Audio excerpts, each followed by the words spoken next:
Bom, não, pessoal, Daniel Gontijo por aqui, sou professor de psicologia, doutor em neurociências e fundador do Instituto Ponto Azul. Estou aqui hoje com a professora doutora Ângela Natel para a gente conversar sobre Gênesis, ou um recorte específico de Gênesis.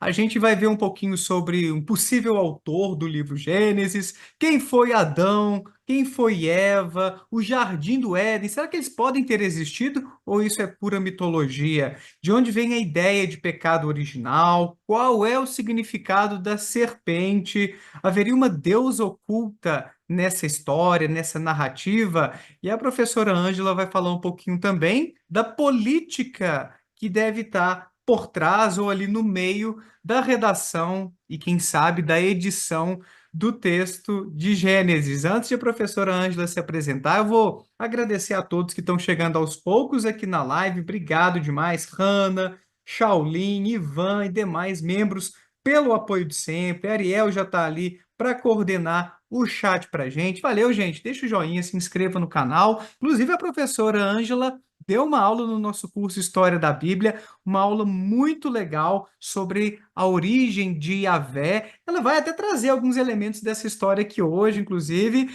mas deixei o link aí para vocês darem uma olhadinha com calma depois. E obrigado a todos aí que estão chegando aos pouquinhos na live. Aqui embaixo tem o arroba da professora Ângela. Se inscrevam no canal dela. Tem curso dela aí embaixo também. Vamos dar um apoio, que ela tem feito um trabalho muito importante, muito massa aqui de divulgação científica sobre esses temas que a gente curte tanto. Então, Ângela, obrigado. Acho que é a terceira vez que você está aqui no canal já, né? Uma satisfação aprender com você, conversar com você. Então, seja bem-vinda e se apresente aí para o pessoal que ainda não te conhece. Poxa, muito obrigada, Daniel. Obrigada pelo convite novamente, né?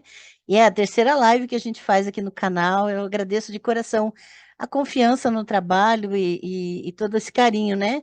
Que a gente está construindo. E é importante essa divulgação científica no YouTube, nas redes, porque pelo menos para fazer uma voz, né?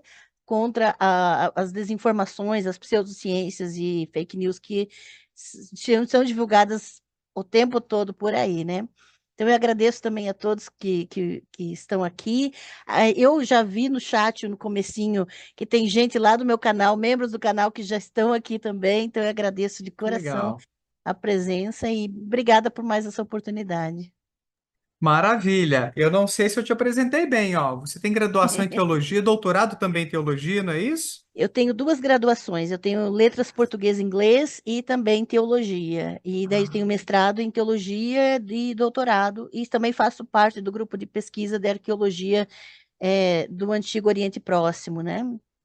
Que Então, legal, que estamos legal. Então, super trabalhando. bagagem, né, Ângela? E o tema de hoje fez parte do seu doutorado, você estudou, se aprofundou bastante nessa narrativa, nesse recorte de Gênesis, e eu queria começar com uma pergunta básica a respeito de Gênesis. Se a gente tem ideia de quem escreveu Gênesis, foi Moisés mesmo, ou não dá para a gente afirmar isso? Como é que é? Bom, a autoria de Moisés é um discurso meramente religioso, com viés religioso. Ele não tem fundamentação nenhuma, né? Então, quando você se depara com um tipo de material de viés religioso, você vai encontrar que a autoria é Moisés e coisas assim. Agora, falando cientificamente, né, não há certeza nem sobre a existência desse Moisés, de acordo com os textos bíblicos, né? Há muita discussão, há muita controvérsia na academia a respeito da figura de Moisés, mas o Moisés, exatamente como é descrito nos textos bíblicos, é, possivelmente não existiu. Pode ter existido um Moisés, mas em outros termos. Há várias teorias nesse sentido, né? Sobre a figura de Moisés, mas com certeza autor de Gênesis não é, tá? Agora, o texto de Gênesis, e isso pode dificultar um pouco para a gente, nesse sentido de pensar em termos de um autor por livro. Isso é um pouco complicado quando se fala de textos bíblicos, porque esses textos passaram por inúmeras mãos, os próprios trechos, existem trechos mais antigos, trechos mais recentes, né? em termos de recentes da Era Comum ou coisas nesse sentido. Então, os trechos poéticos, como, por exemplo, Canção de Miriam, de Êxodo 15, que é um texto em forma de poesia hebraica, esses textos contêm tradições mais antigas, mas as narrativas, elas são de inúmeras fontes, né? Então, podemos começar afirmando que existem vários mãos que passaram por esses textos, e são trechos de épocas e construções e tradições distintas também. Se for entrar muito assim, né, só posso jogar o babado e depois a gente retorna para o tema. Mas, por exemplo, Abraão, Isaac, Jacó, né? Essas três figuras dos patriarcas são tradições de regiões diferentes da região da Palestina ou de Canaã, né? Então, por exemplo, Jacó são tradições nortistas, né? Abraão são tradições sulistas, do sul. E, posteriormente, essas tradições foram juntadas e se criou essa questão de que Abraão é pai de Isaac, que é pai de Jacó. Então, não é uma questão histórica, são tradições diferentes que foram juntadas para criar uma identidade entre grupos distintos, né? Então foram Então, sendo amarradas essas personalidades posteriormente, colocadas como exatamente. parentes e tudo. Eu já ouvi, eu não sei se foi do professor Daniel Juste, que é historiador, Hum. deu uma aula para a gente lá no curso também de História da Bíblia, que o próprio Abraão também não tem assim um lastro histórico, arqueológico Não, para não tem afirmar sua mesmo. existência, né? Exatamente, né? As figuras dos patriarcas, não há nada nenhuma evidência da existência deles. O que nós temos são essas tradições ancestrais Uhum, que fazem parte, por exemplo, da identidade desses grupos, né? uhum. A gente poderia falar em termos, por exemplo, de religiões de matriz africana que trabalham muito a questão dos ancestrais e dos orixás como figuras ancestrais. Então, como dizer se são figuras históricas de fato ou não? Independente se há evidência ou não, eles caracterizam a identidade daquele grupo. Então, é importante que a gente tenha essa noção de como isso tem uma importância, sim, para a formação cultural de grupos. Legal, Agora, mesmo que não tenham existido historicamente, esses personagens, é, existe uma importância simbólica de com identidade para certeza. aquele povo, né? Com Perfeito. certeza. Na fenomenologia da religião, né, eu tenho um curso sobre isso também, que a gente trata muito dessas questões de, porque é mitológico, então é mentira? Claro que não. Os mitos, eles fazem parte da cultura, da mentalidade de grupos, né? Isso mexe com valores, mexe com crenças, mexe com comportamentos. Então, a gente não pode simplesmente tratar algo que não é comprovado historicamente como algo sem valor, como algo que não Uhum. tem relevância, porque isso Uhum. seria esvaziar um grupo do seu sentido, né? E isso é Perfeito. importante. Muito bem. Importantíssimo isso mesmo. E quando a gente pensa em Adão, Eva, a coisa segue na mesma linha, né? Não dá para afirmar na existência desses primeiros seres humanos. É, a grande questão aqui é que, nesse caso, esses textos entram em uma categoria muito específica de narrativas de criação do mundo, de criação do ser humano, né? E essas narrativas eram muito comuns nos povos do antigo sudoeste asiático. Então, por exemplo, Adam, que é uma palavra que significa pessoa, né? Adam a palavra Adam, na verdade, não tem nem gênero, é pessoa, né? Essa palavra vem do ugarítico. Em ugarite, eu já tinha criado Adam, era o Adam, era o pai de Adão.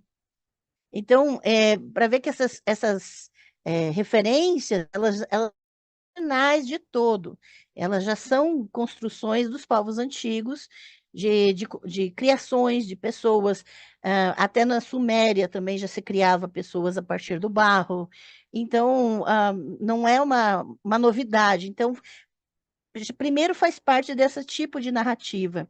Agora, é importante entender que a narrativa de Gênesis capítulo 3, que é a narrativa do Éden, da serpente, das árvores, né, do fruto proibido e coisas assim, essa narrativa ela tem elementos de várias mitologias, mas elas estão construídas, combinadas de uma forma que represente ah, uma estrutura religiosa pós-exílica, muito determinada, né? Então, a gente sabe que a elite judaíta foi levada pela Babilônia para o exílio em determinado momento, século 6, século 5, né?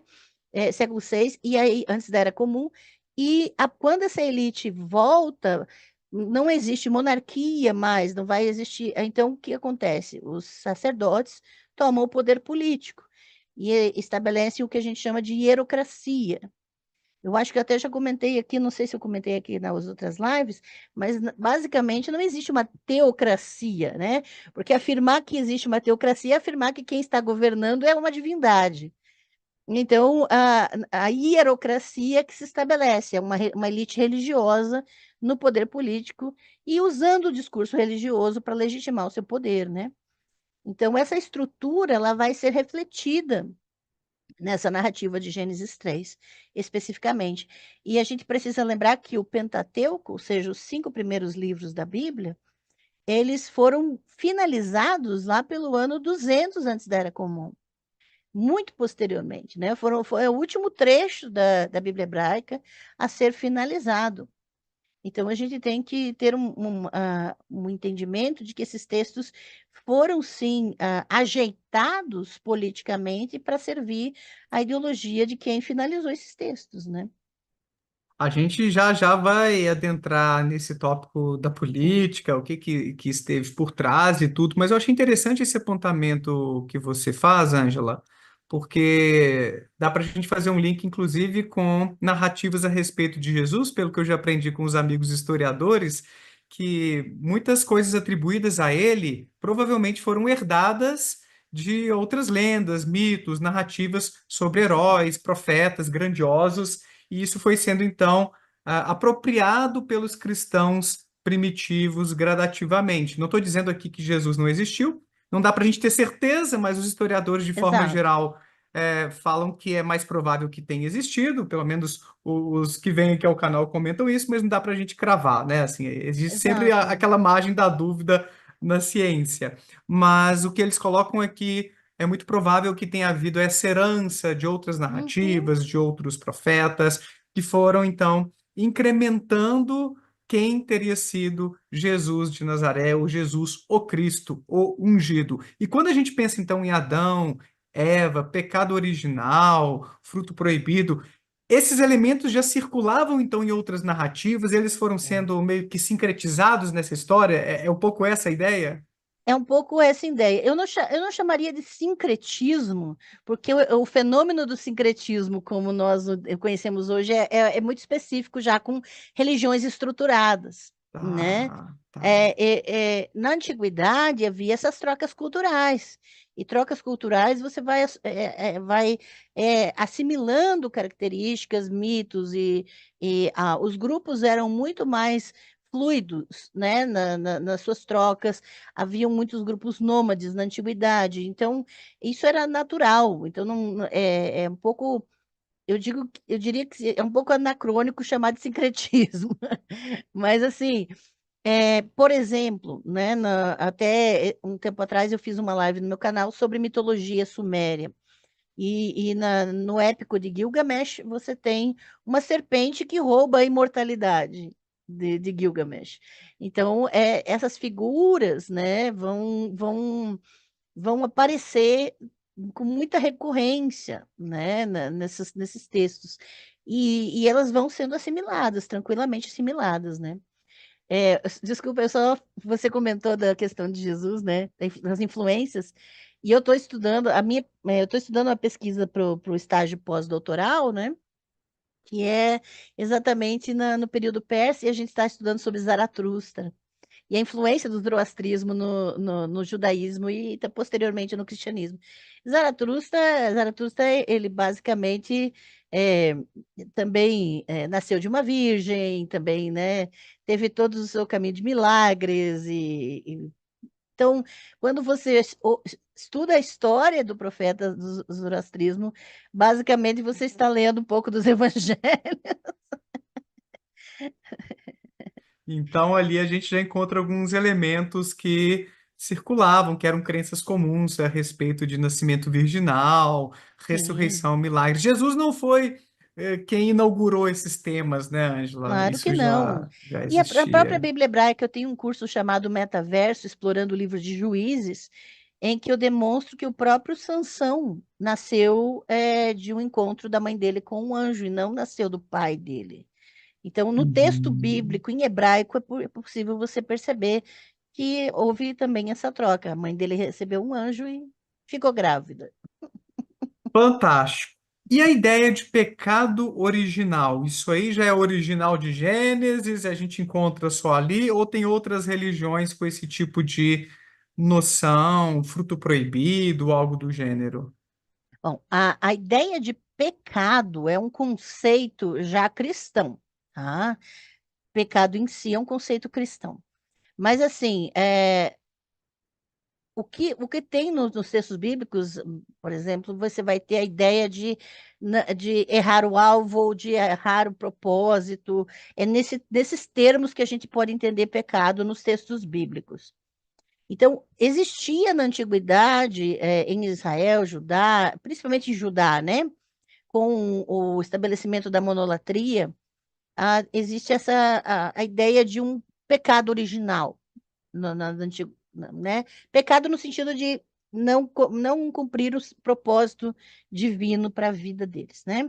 Só que a ideia de pecado original nos textos bíblicos, de Gênesis a Apocalipse, vai aparecer até lá em Judas, é exatamente a relação sexual entre divindades e pessoas. Esse é o pecado original nos textos bíblicos. Isso de Gênesis a Apocalipse. Eu fiz uma live sobre pecado original, sodomia e pecado original nos textos bíblicos. E aí eu trouxe toda a base, tanto a partir do hebraico, da Bíblia hebraica, quanto do grego no Novo Testamento, mostrando que a mentalidade desses grupos esse era o problema, eram divindades ter relações com seres humanos. E isso contraria muito os conceitos gregos, por exemplo, da mitologia grega, né? E muitos deuses que tinham esse hábito. Então, a problemática de Gênesis vai ser a narrativa que aparece próximo da narrativa de Noé, em que os filhos de Deus viram as filhas dos homens e tiveram relações com elas. E aí você tem a relação de seres divinos com humanos, né? E aí, quando vai para a narrativa de Sodoma, você vê exatamente a problemática de que quem estava sendo ameaçado de ser estuprado ali, por exemplo, na narrativa, em Gênesis 19, na casa de Ló,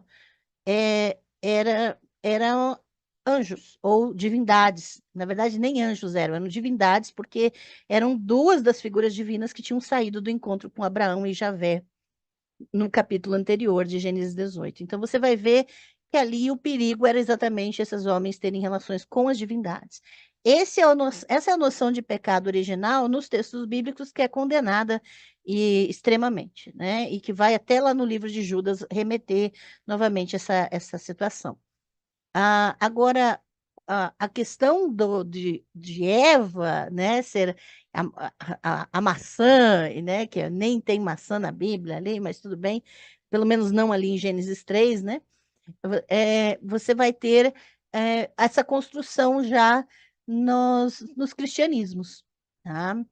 É, a, vai ser substituída toda essa narrativa na história do cristianismo, dos pais da igreja, dos escritos dos pais da igreja cristã, vão ter agora esse deslocamento para a narrativa de Gênesis 3 como a origem do pecado. Mas isso é um deslocamento da história da igreja. Eu até recomendo, tem uma coleção de 4 volumes chamada História dos Dogmas, que vai ter todos os dogmas, os concílios, todas as decisões da história da igreja. Ou seja, vai ter data de nascimento de todas essas ideias, né? Então, da onde que surgiu? Quando que surgiu? Tem data de nascimento, o inferno, tem data de nascimento, o pecado original em Gênesis 3 e tudo mais, dentro da história da igreja cristã. né? Então, se a gente localiza historicamente, a gente precisa agora voltar para a época possível de redação desse texto, para entender qual era o objetivo, então, dele. Se esse texto não fala de pecado em geral, qual era realmente o objetivo dessa narrativa, né? Que elementos vão ser inseridos lá. Porque então você está dizendo que essa ideia de que o ser humano se corrompeu nesses primórdios e perdeu seus privilégios, incluindo a imortalidade e todo aquele paraíso, que tudo era perfeito, não é? Nessa narrativa, pelo que eu me lembro um pouquinho assim, e depois. Exato, dá a impressão de que realmente era tudo muito perfeito, mas ah, veja que nós lemos o texto com a nossa mentalidade, inevitavelmente nós vamos transportar algumas lentes para dentro desse texto. Como, por exemplo, o texto não fala necessariamente de humanidade como um todo. Hum, O texto fala de um homem, de uma mulher, fala de um jardim. E a ideia de que está falando da criação do mundo, né? Ao Gênesis 1 e todas essas coisas, é uma ideia muito posterior, né? Tem essas cosmogonias que a gente chama, na uhum, verdade, elas diziam muito mais respeito a como aquela divindade criou o seu povo. Então, cada hum, divindade tinha sua história de criação do seu povo, da terra do seu povo. Então, a terra que foi uhum, construída ali, em Gênesis capítulo 1, era a terra de Judá, era o texto, uhum, era para quem esse povo estava sendo escrito ou narrado esse texto. Né? uhum, Então, por exemplo, até nos Sumérios, eles não acreditavam que suas divindades criaram todos os povos, não, eles criaram o povo sumério. Eles uhum, criaram um homem sumério, né? E no caso ali, nós temos um homem de Judá, um homem judaíta e uma mulher judaíta, no texto de Gênesis 3, porque esse uhum, texto foi escrito na província de Yehud, no pós-exílio, né? Então, a gente uhum, precisa tentar voltar um pouco em como se interpretava esse texto naquela época da antiguidade, para não cair na tentação de projetar as nossas ideias de criação de mundo, nossa noção de planeta, nossa noção de universo, e não estava necessariamente projetada nessas mitologias. Então, é interessante isso que você está dizendo. A igreja fez uma interpretação nos seus moldes, conforme suas demandas, suas É, necessidades de responder a certas questões naquele tempo, que não condiziam necessariamente com a intenção de quem escreveu Gênesis e outros textos ali. Então, essa é a interpretação que chegou para a gente, não é exato. exatamente a intenção daqueles autores. Olha que Exato, legal por isso que isso. às vezes eu até tenho que me conter para não fazer comentários em memes que até ateus fazem sobre Adão e Eva, né? Os ateus gostam de Aham. fazer tirinha, meme de Adão e Eva, e eu tenho que ficar me segurando, porque é, é, ele- como se eles estivessem zombando da narrativa. Mas essa narrativa não tem a pretensão de significar o que significa para a igreja, né? Uhum. E Uhum. para ver que até ateus continuam interpretando o texto como cristãos. Uhum. Uhum. E isso Com é uma essas lentes que problemática. você falou, né? Que são Exato, as lentes que chegam para a gente, inevitavelmente, numa sociedade tão fortemente cristã, mas que não exato. condiz com essa perspectiva científica, histórica, quando a gente olha para o texto sobre a intenção de quem provavelmente. Quer dizer, a gente não sabe quem são os autores, mas o que aquelas pessoas tinham de intenção ao transmitir aquelas ideias, né, Ângelo? Não estavam É, imaginando que uma nova religião daqui séculos se apropriaria daquilo ali, né, e daria esse tipo de significado, né? exato, não existia cristianismo, não existia nem judaísmo propriamente dito, Aham. né? Então, a, a, a própria narrativa, ela reflete uma realidade em que se acreditava na existência de outras divindades. E aí eu vou falar sobre isso daqui a pouco, né? Porque na própria narrativa reflete que não é um monoteísmo, porque o monoteísmo pressupõe que não se acredita na existência de nenhuma outra divindade além daquela que se adora.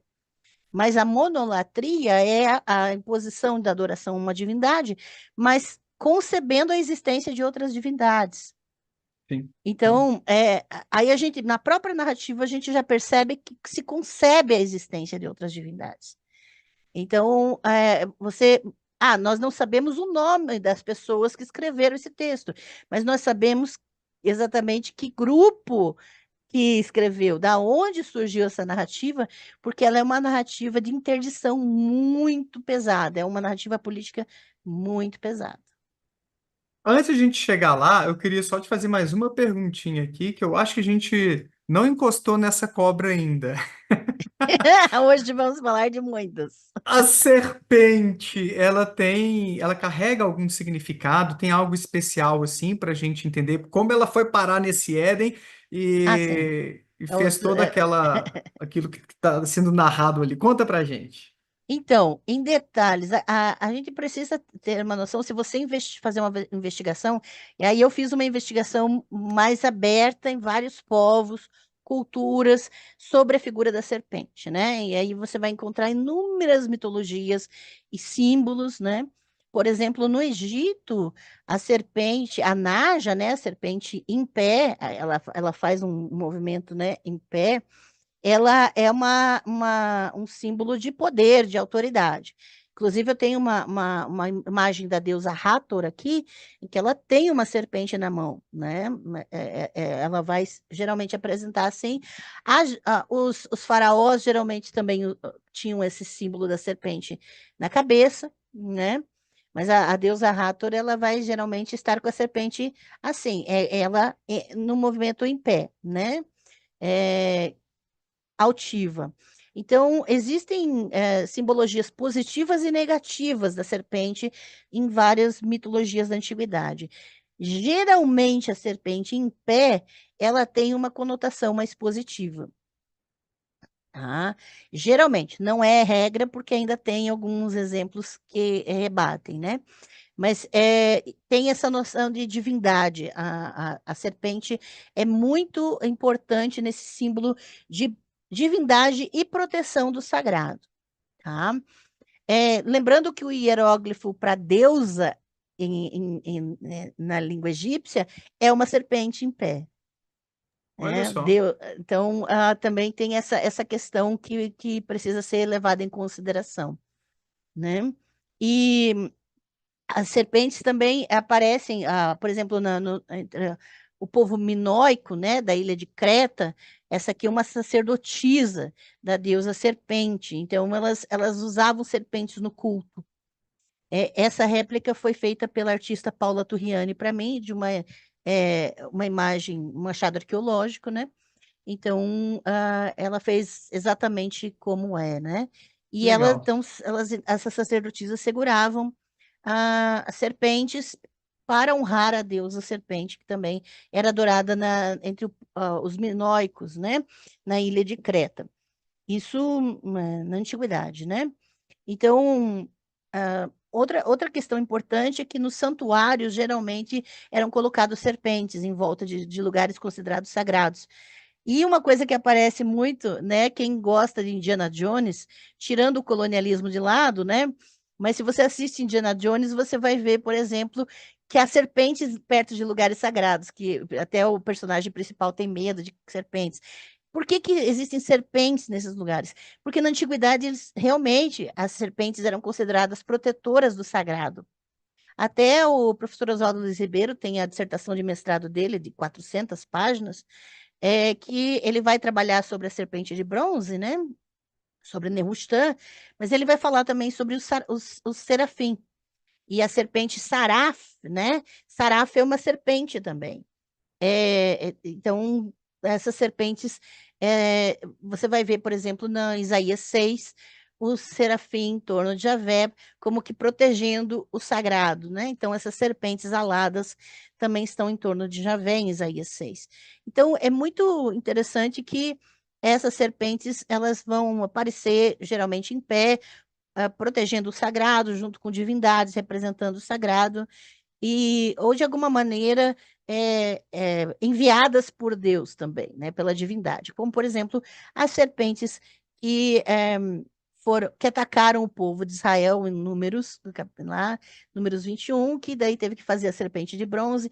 Então, essa narrativa mostra muito bem que essas serpentes foram enviadas por Javé, e Javé providenciou também a cura. Elas têm muito essa questão de cura, tanto que Asclépio vai ter a noção da serpente também enrolada, né, que vai ser o símbolo da medicina depois.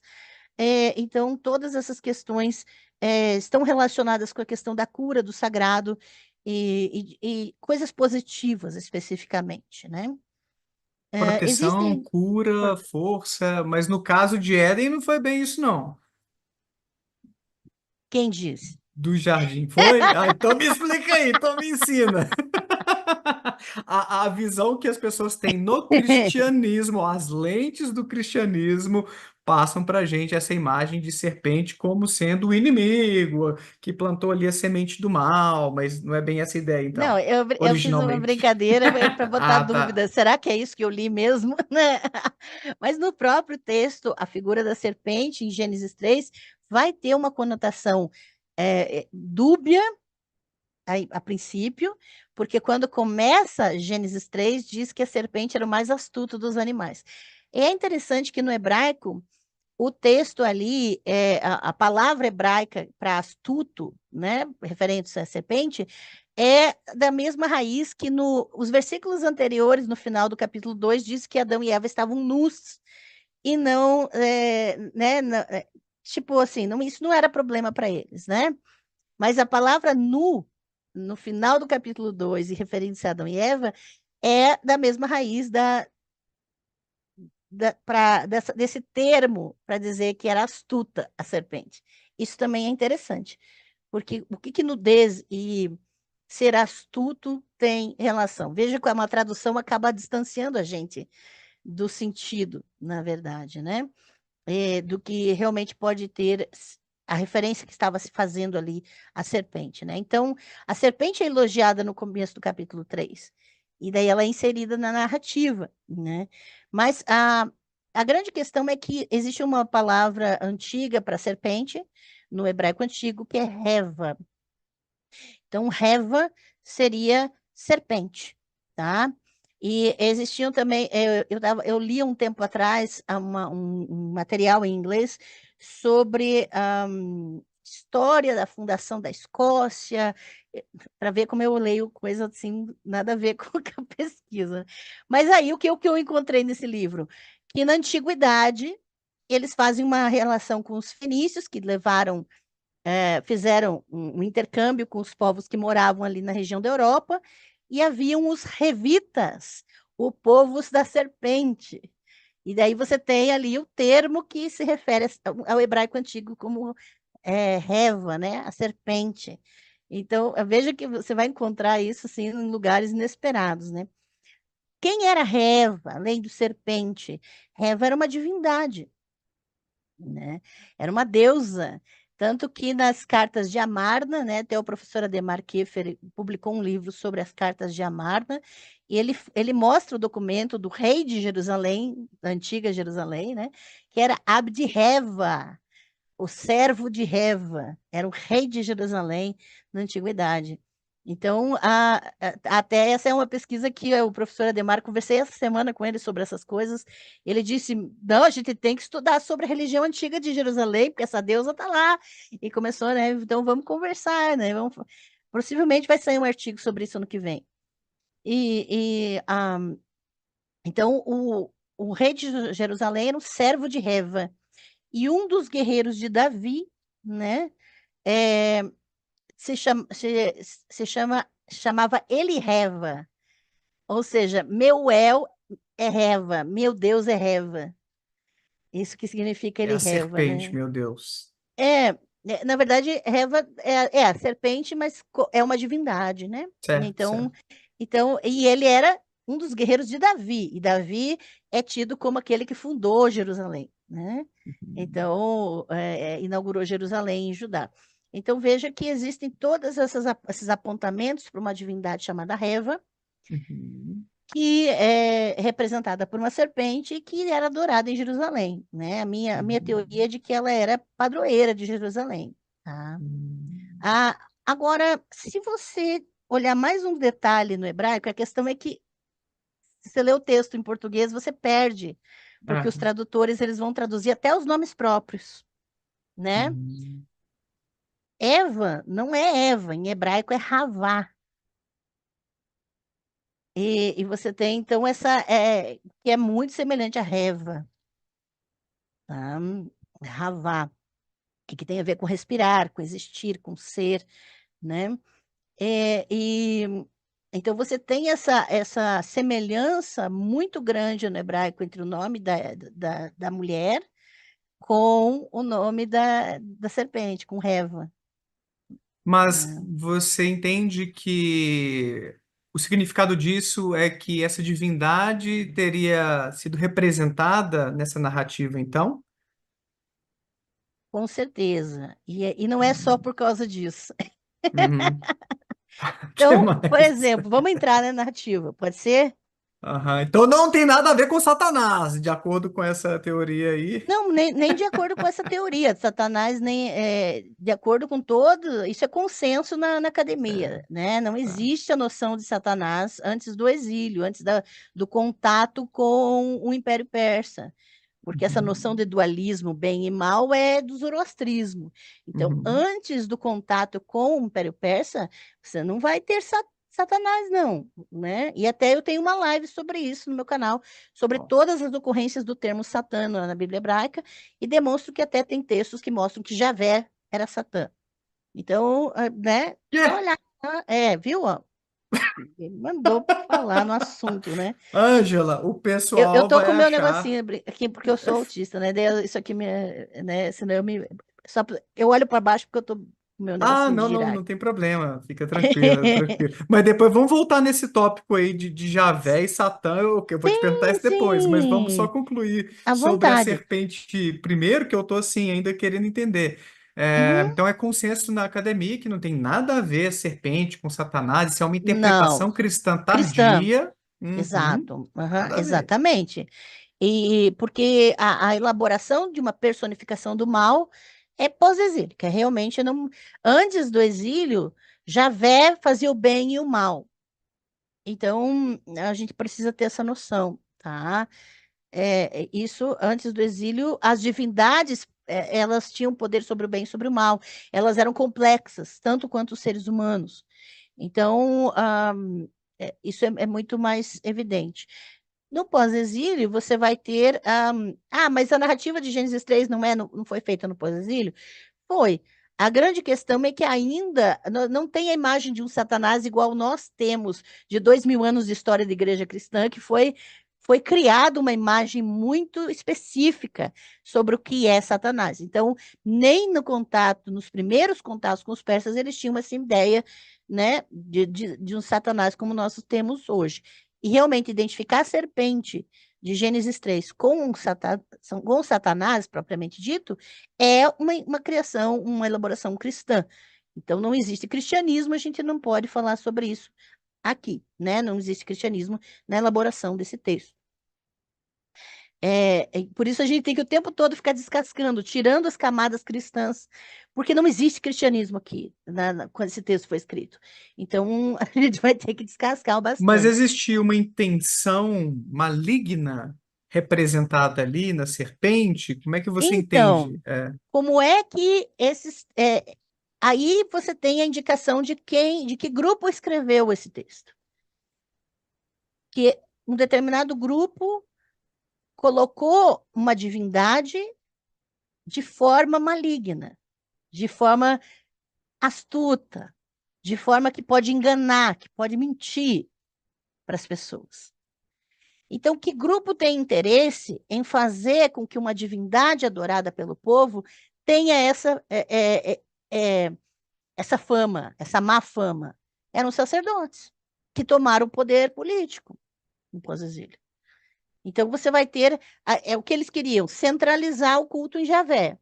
Se eles querem centralizar o culto em Javé, eles têm que pegar elementos populares de cosmogonias que eram conhecidas pelos grupos, que eram de fácil acesso, e esses elementos eles juntam numa narrativa que faça sentido para o povo, tem que realmente fazer um sentido.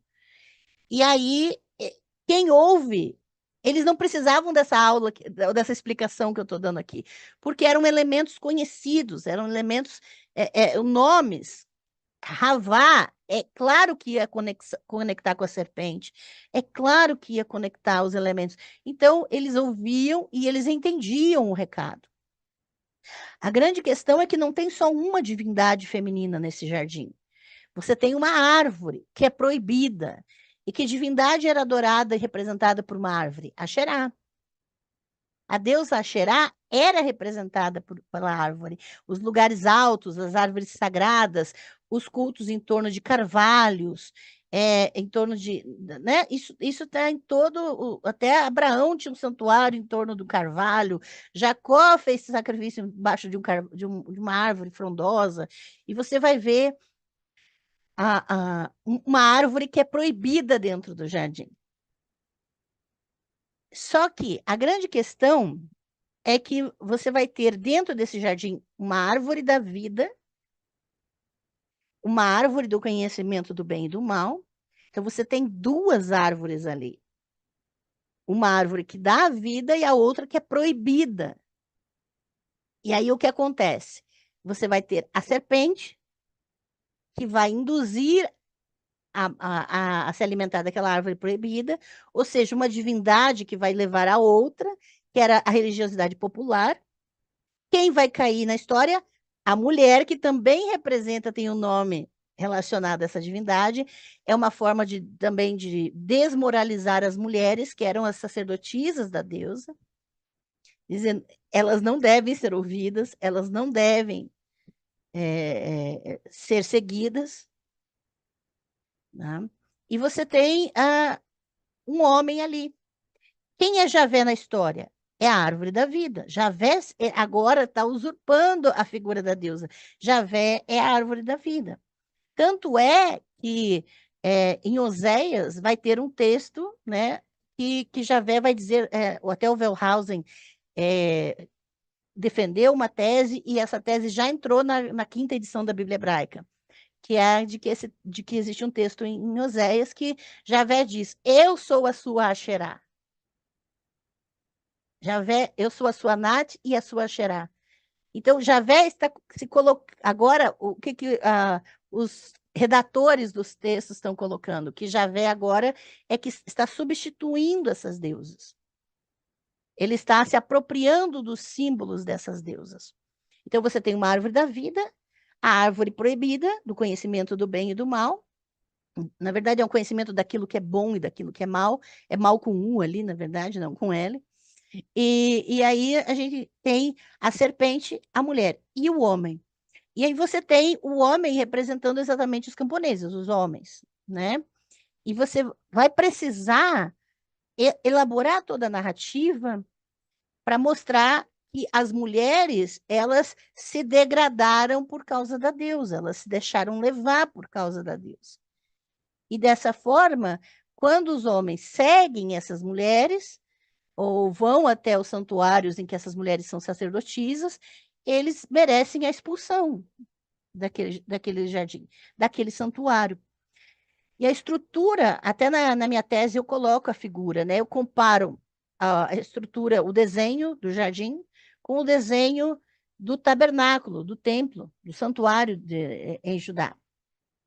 Porque você tem o Santo dos Santos, são os querubim lá, aquela arca, né?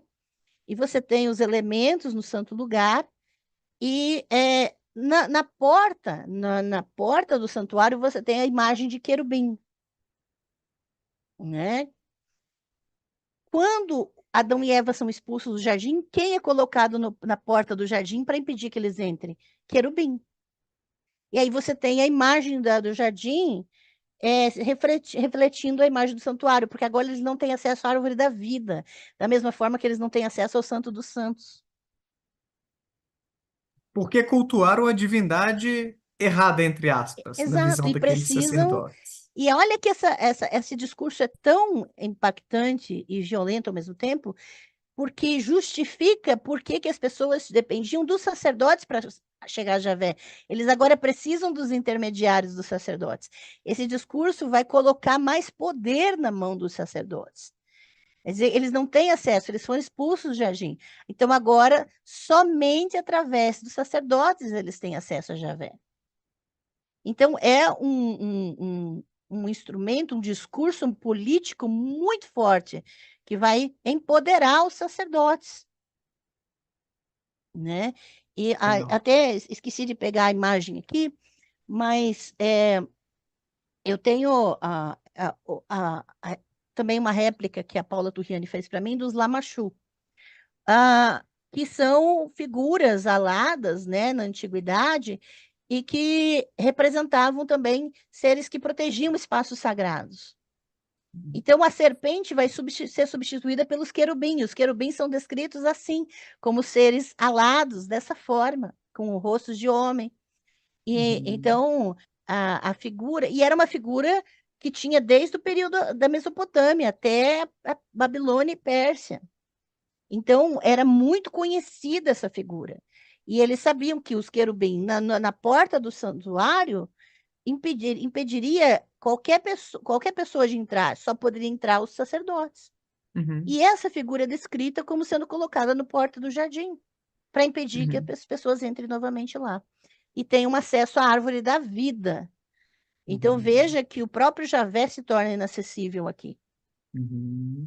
Você me fez lembrar de uma série que eu estou assistindo chamada Missa da Meia-Noite. É uma minissérie, na Adorei verdade. essa Adorou? série. Ah, tô Adorei. adorando. Que tem um ser alado, assim, só que ele é meio demoníaco e tal. Cuidado, eu não posso dar muito Sem spoiler também para spoiler, quem não sem assistiu. spoiler. Eu também não gosto de Maravilhosa spoiler. essa série. Melhor. Assistam, ó. Se Ângela tá dizendo que é muito boa, ó, gente, assistam. Eu tô achando muito legal. Acho que É, eu vi três episódios, eu acho que são seis, alguma coisa assim, né? Muito é. legal, lá na Netflix. Obrigado, a sua xará, Ângela Oliveira, mandou aqui um superchat. Eu vou ler no Ah, final, tá, gente? Os superchats. A gente deixa pro finalzinho para ler tudo. Ângelo, você comentou rapidamente sobre essa divindade chamada Asherá, e eu me lembro da aula que você deu no nosso curso História da Bíblia a respeito da origem de Yahvé ou Javé. Hoje, uhum. aqui no Brasil, né, a gente conhece muito como Jeová Não, também, por conta das testemunhas de tranquilo. Jeová e tal. Mas conta pra gente um pouquinho desse contexto cultural, desse caldo politeísta, porque no final das contas, Ah, então, ok. é, Javé nasce a sua crença, né? O culto a Javé no meio de outras divindades, né? Eu acho que seria legal você trazer esse Sim. elemento para a gente aqui, Só dar uma desculpa que eu palhinha vou desse ter que assunto. levantar, então, Tá, porque para pegar outra peça.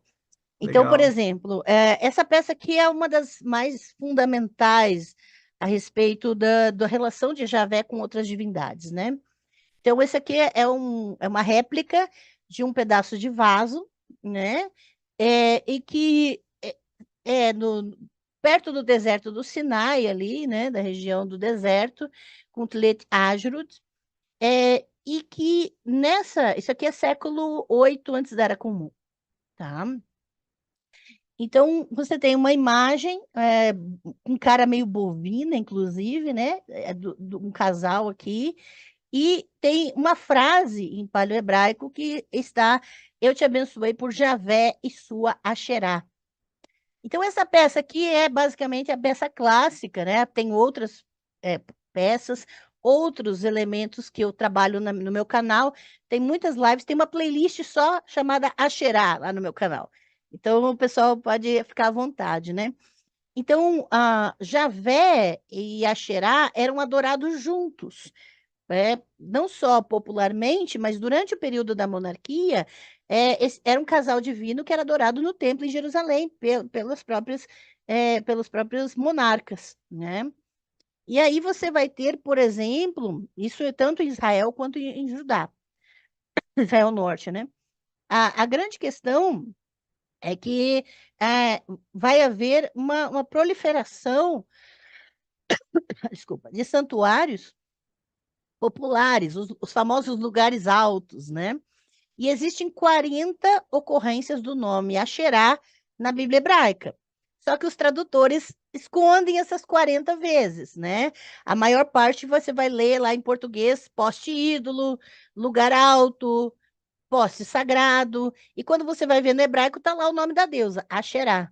Então, os próprios tradutores também fazem o desserviço de apagar o nome da deusa do texto, para que as pessoas não percebam que ali está se referindo a um culto politeísta, né? Então, não era somente Axerá, Baal também era adorado, outras divindades do panteão ugarítico. Eu tenho um curso só sobre isso, chamado Panteão Ugarítico e Mitologia Cananeia, Deuses e Deusas da Bíblia. É um curso, tipo, R$ 115. Esse curso é um curso de 10 horas. E aí você tem só sobre as divindades da Bíblia, as muitas divindades, né? E aí você tem esse culto politeísta. Só que no pós-exílio, quando os sacerdotes tomam poder político, eles querem centralizar o culto. E aí é um passo a mais para a monolatria. Já tem uma tentativa no período de Josias, mas Josias, né, na monarquia de Judá, ele faz muito mais no sentido dos espaços públicos, para centralizar os lugares que vão dar algum retorno para ele. Mas no pós-exílio, vai haver uma influência muito mais sobre os espaços privados, para que as próprias mulheres sejam submetidas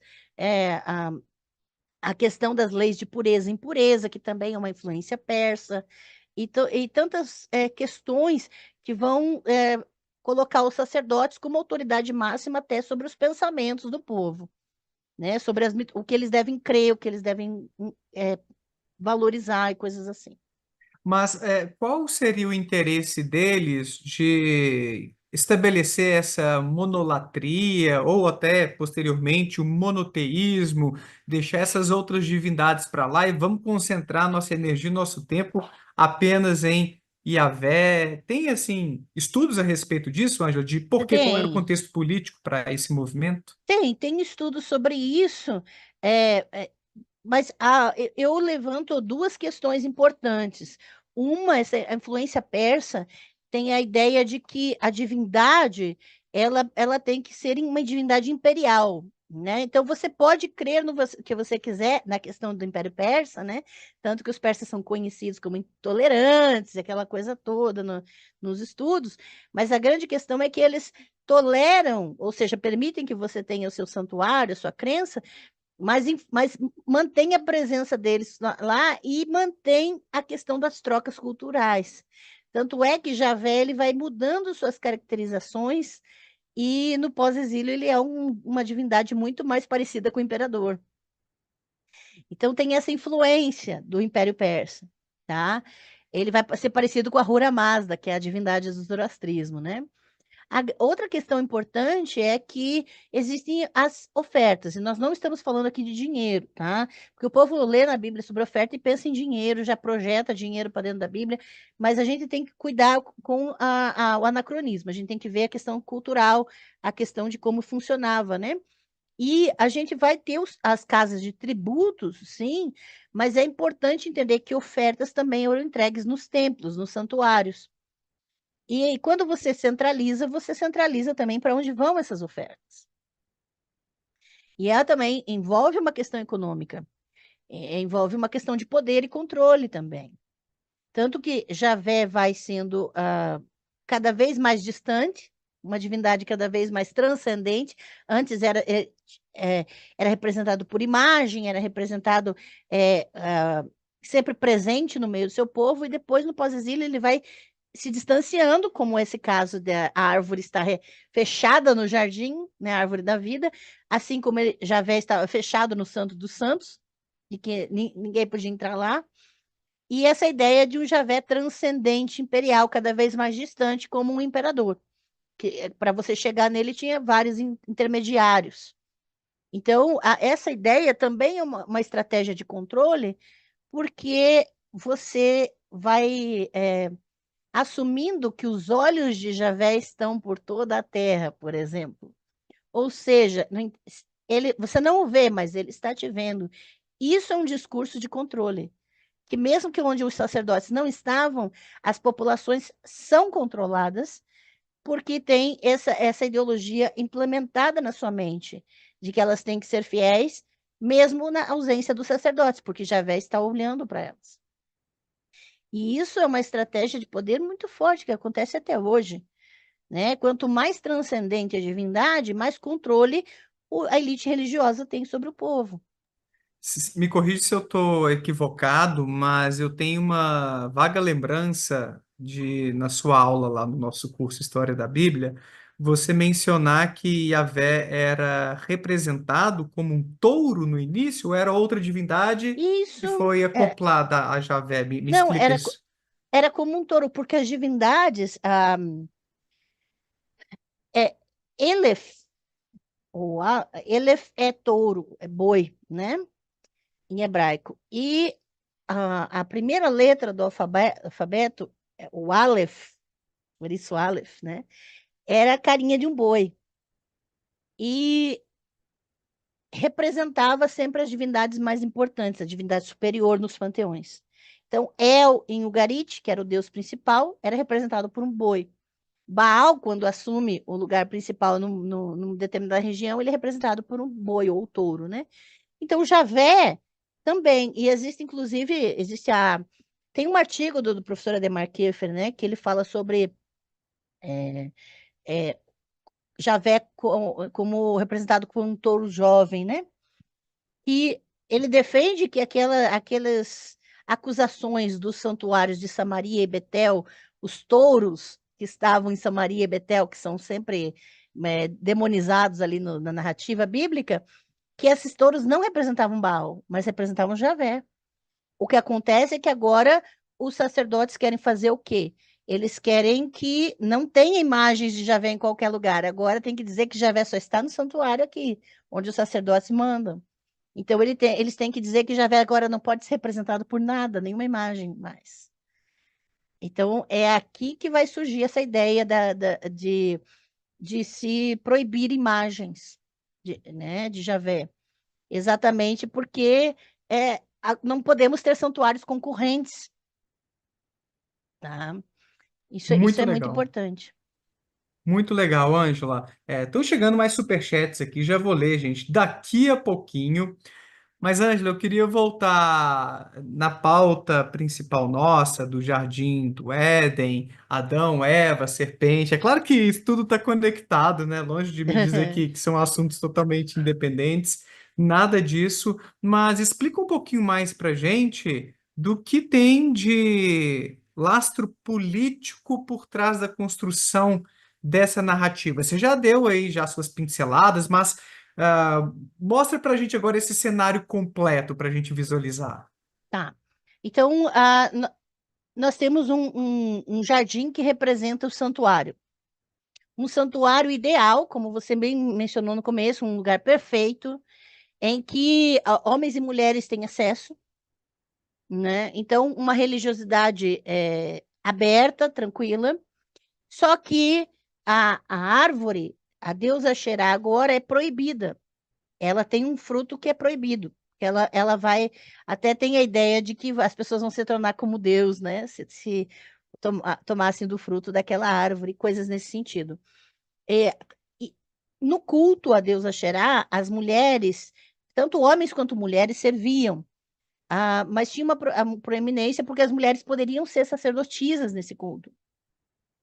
E a grande questão agora é que os camponeses, o povo, né, os homens do povo, são representados ali como que dando ouvidos para as divindades, como indo atrás desses cultos polilátricos, né?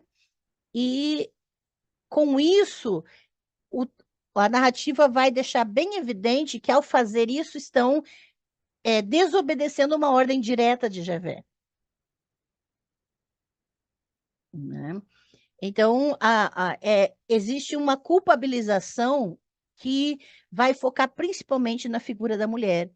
Então, adorar, por exemplo, a deusa padroeira de Jerusalém, que era a deusa Reva, ou adorar a deusa Xerá, que também era adorada popularmente pelo povo, é dar ouvidos para aquilo que faz o mal a eles.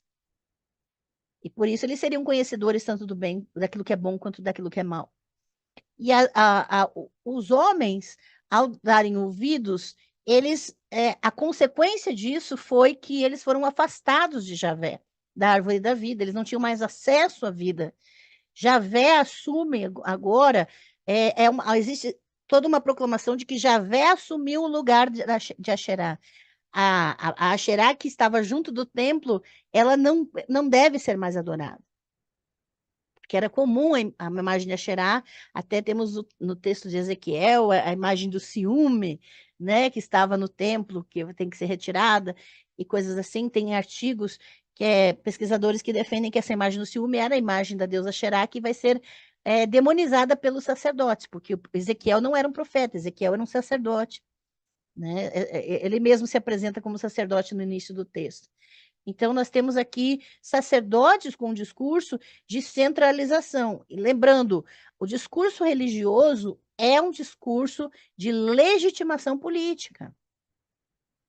Discurso religioso é dizer quem manda, é dizer quem tem que obedecer. Discurso religioso é político porque determina comportamento.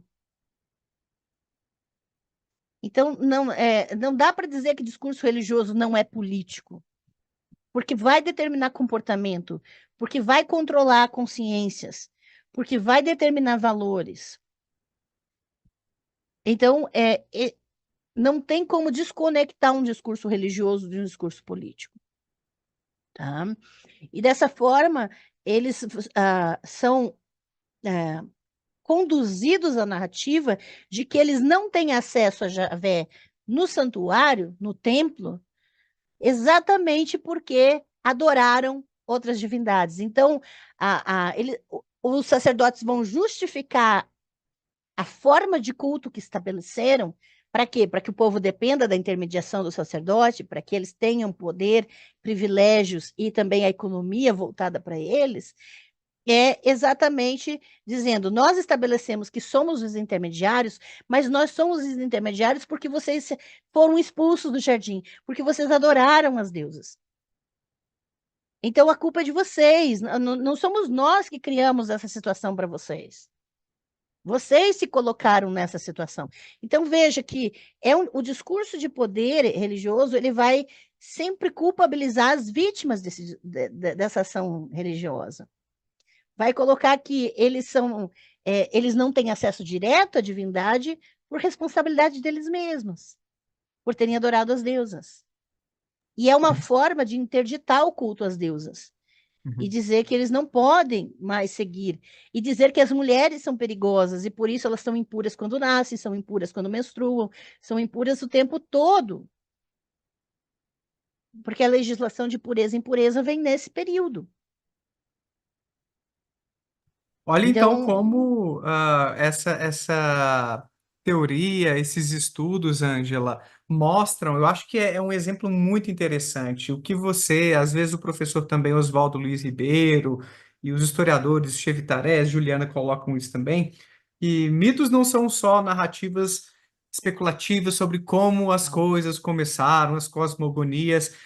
Por trás da construção dessas narrativas, a gente pode ter um lastro de tensões políticas, grupos ali em disputa, o que estava acontecendo acaba inspirando esses autores a escreverem essas narrativas, então exato, representando ali no que a gente entende hoje como os mitos do Antigo Testamento e tal, e que vão sendo reinterpretados conforme novas religiões nascem e se apropriam desses materiais com uhum, essas lentes cristãs que a gente se acostuma, né? Ah, a serpente é Satanás e tudo. Olha que riqueza de é, conteúdo que você está trazendo para a gente hoje para entender de onde vem Adão, Eva, a serpente e o Éden. Fantástico, Ângela, muito exato. legal. Tem um livro chamado Criam os Gregos em Seus Mitos, eu não lembro o autor, é, mas é exatamente isso. É a questão de que os mitos são narrativas políticas. E tem uma questão, muita gente pode perguntar assim, mas por que que eles não falavam diretamente, né? E por que que escreveram essa narrativa? Primeiro a gente tem que lembrar de que na antiguidade as pessoas não eram alfabetizadas. A escrita e a leitura era restrita às elites ou para alguns escribas que eram pagos para quem tinha condição, e o material de escrita e de leitura também era escasso. Então, peraí, mas eles escreveram essa narrativa, mas o povo não lia. E é exatamente uma história de fácil memorização, que pode ser contada e repetida de pai para filho, que fica fácil de memorizar ela, sem precisar ninguém saber ler. Porque você conta essa historinha numa escola, uma aula de catequese, numa escola dominical, ou para crianças, e elas saem repetindo essa história com todos os detalhes, sem mesmo saberem ler. Então, é uma narrativa que vai fixar facilmente e que, para aqueles grupos, essas referências são bem evidentes. É, Dadas todas as ressalvas, Ângela, mas vamos pensar no período de ditadura aqui no Brasil, os artistas compondo suas músicas. Amanhã vai exatamente. ser outro dia. Então, É. olha como aquilo era carregado de sentido sobre as tensões Uhum, políticas da época, mas não vão colocar de forma direta ali, porque senão seriam exato. perseguidos. E tem a questão da arte, que não precisa a pessoa saber ler e escrever para ela memorizar e ela saber as referências. Então, é muito mais fácil, né, contar uma história em que os elementos são de fácil reconhecimento por aquele grupo, né? Então, todas essas questões eu trato em detalhes no meu curso Divórcio de Javé e a Deusa no Éden. Porque eu chamo essa narrativa de narrativa do divórcio de Javé e Axerá, porque foi o momento em que Javé corta as relações com a árvore do conhecimento, a árvore da vida se separa da árvore do conhecimento, né? Olha que E legal. Pois aí, é, teve alguém perguntando isso aqui. A Ângela já falou que Yahvé era cultuado como sendo o esposo, o marido de Asherá. Você fez uma referência isso, rápida, né, com aquela exato, peça, né? Aham. exato. Então, eu tenho um curso chamado Divórcio de Javé e a Deusa no Éden. E nesse curso eu forneço também uma biblioteca digital com material para as pessoas pesquisarem por si mesmas, verificarem as informações. Eu trago as imagens, eu trago toda a fundamentação teórica disso que eu brevemente explanei aqui, num curso de 10 horas, tá? Então, também tudo na mesma faixa de preço, tá? Então, é, vocês podem adquirir esse curso comigo, né, diretamente no meu Linktree, e terem toda a fundamentação para isso, porque eu não estou falando, não inventei nada, não, tá? Isso aqui é muito, muito tempo de pesquisa, são anos de pesquisa para juntar as peças, para entender a realidade histórica, e porque uma coisa que a gente tem que tomar muito cuidado é com desonestidade intelectual. A gente não pode falar as coisas só porque a gente se empolga com elas, né? Eu tenho meu hiperfoco, eu sou autista e a minha terapeuta já sabe que o meu hiperfoco são esses estudos. Então, eu juntei, né, o que eu gosto de fazer para. Não só gosto, né, porque eu sou. Mesmo quando eu estou cansada, eu fico naquilo, eu não consigo sair daquilo, né? Então, é um pouco difícil às vezes, mas é, eu tento prezar muito por responsabilidade naquilo que é dito, né? Sim. Por isso, todos os meus cursos eu forneço as referências, bibliografia Legal, boa. e toda a fundamentação para que as pessoas verifiquem por si mesmas, né? Eu não, É. no meu canal eu até sempre falo assim, ó, eu recomendo, não saiam repetindo o que você acabou de ouvir. Verifique as informações, pesquise por si. Muito bom. Então é importante que a gente, porque conhecimento se constrói coletivamente, mas é uma construção. O que a gente só repete que ouviu não é uma construção de conhecimento, né? A gente só Uhum. está Memorizando papagaiando, ali né? algumas coisas e dizendo sem entender direito, né, Ângela? Exato, exato. Ah. É contar a história de Adão e Eva como se fosse a criação do mundo, da mulher, do homem, pronto. E você sabe que vão aparecer cristãos aqui chateados e falando assim, ó, isso é influência do inimigo na vida de vocês. Ele quer que você se Pois é. enganem. Pois é, aí quando a gente sabe a data de nascimento do inimigo, a gente não se assusta tanto com essas coisas, com essas ameaças, né? Porque ele tem data de nascimento. A gente sabe quando que é quando foi a invenção do inimigo. Então, não se assusta muito, não. Ângela, para a gente fechar então esse papo muito legal, aprendi muito com você aqui hoje, como sempre. Vamos dar uma olhadinha então nos superchats que chegaram por aí. Deixa eu ver aqui o primeiro. Juliana Rosmaninho, que é membro aqui do canal. Obrigado, E Juliana, membro do pela meu canal força. também. Ah, e falou aí, ó, adquiram os cursos da doutora Ângela, são excelentes. Já deixou aí a propaganda. Ah, Tem um link aqui obrigada. embaixo de um dos cursos da Ângela, mas ela tem o Linktree, né, Ângela, lá no seu Linktree, Instagram, aham. com Isso. todos os seus cursos também para o pessoal dar uma olhadinha por lá. Obrigado, Juliana. Meu Ângela Instagram. Ah, Oliveira. posso só Oi, avisar? Meu Instagram é claro. angelanatel007. Tudo junto. Pronto. Angelanatel007. Daí no link da bio já tem tudo lá. Pronto, e sigam a Ângela por lá também no Instagram. Ó. A Ângela Oliveira falou assim, ó: Ângela, minha querida xará, sua jornada me enche de alegria. Cada curso, cada live, cada recomendação de leitura tem me ajudado a construir meu próprio conhecimento. Beijo grande, você é uma Hum. fênix. Ah, que legal, hein, Ângela? Ai, muito obrigada. Ela é membro do canal também, lá do meu canal. Ah, que bacana. Obrigada, Ah, é legal, né? A gente vê assim que nosso trabalho de divulgação científica, os nossos cursos acabam impactando assim o pessoal, né? Que com legal. certeza. Cheio de gente aqui que é seu fã ou sua fã.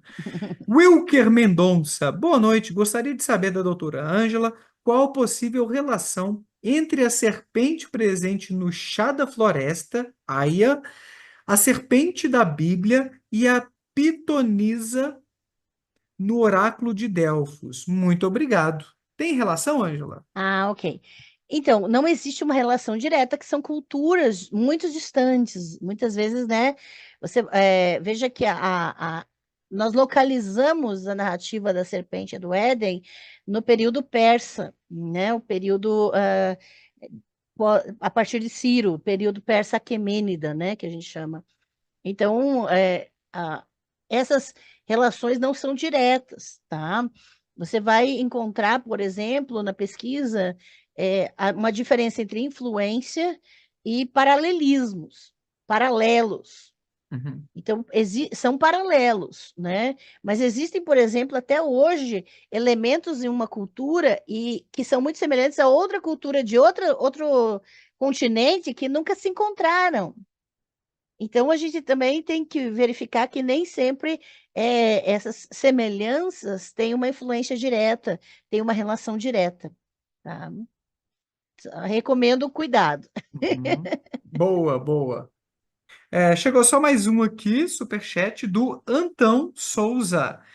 Na minha adolescência, eu ficava olhando aqueles santos nas igrejas católicas, as santas sempre com um rosto muito branco. A padroeira do Brasil é representada por uma negra.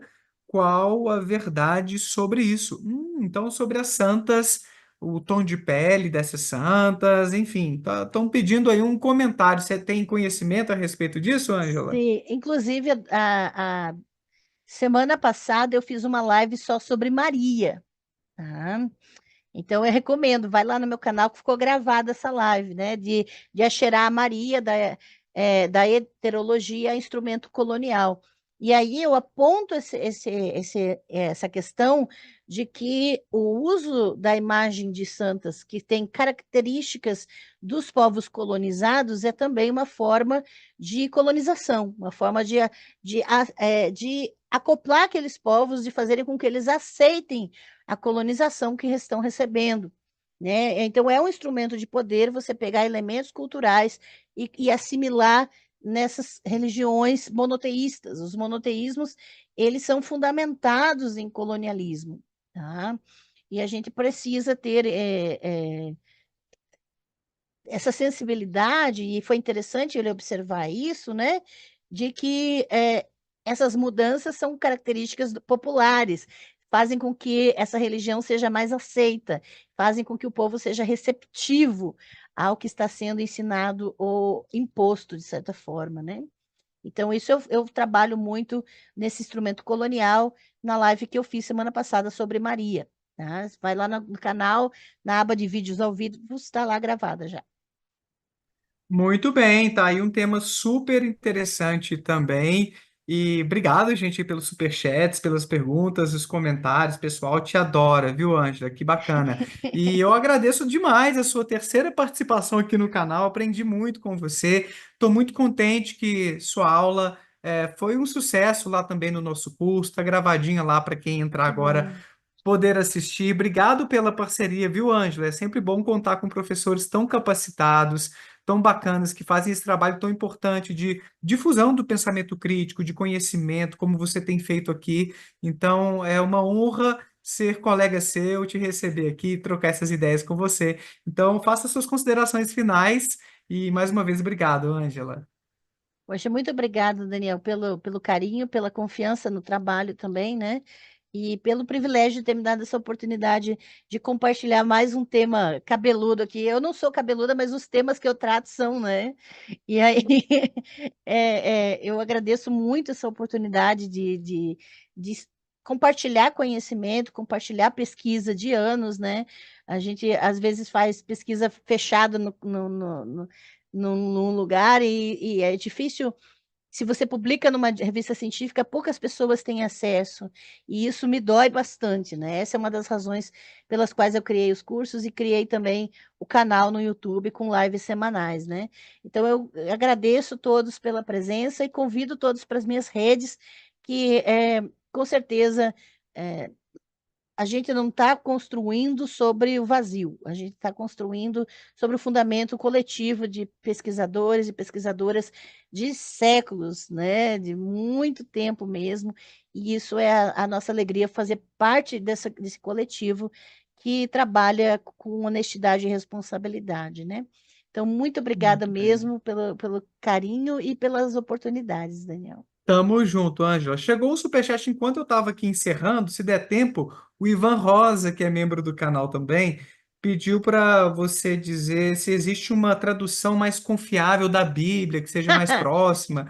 Tem alguma coisa assim, Ângela? Ou é meio Eu, difícil? eu dou risada porque essa é uma das primeiras perguntas que as pessoas me fazem quando chegam, assim, sabe? Aham. Muita gente me faz essa pergunta. E não existe uma tradução perfeita, porque toda tradução passa pela mente humana.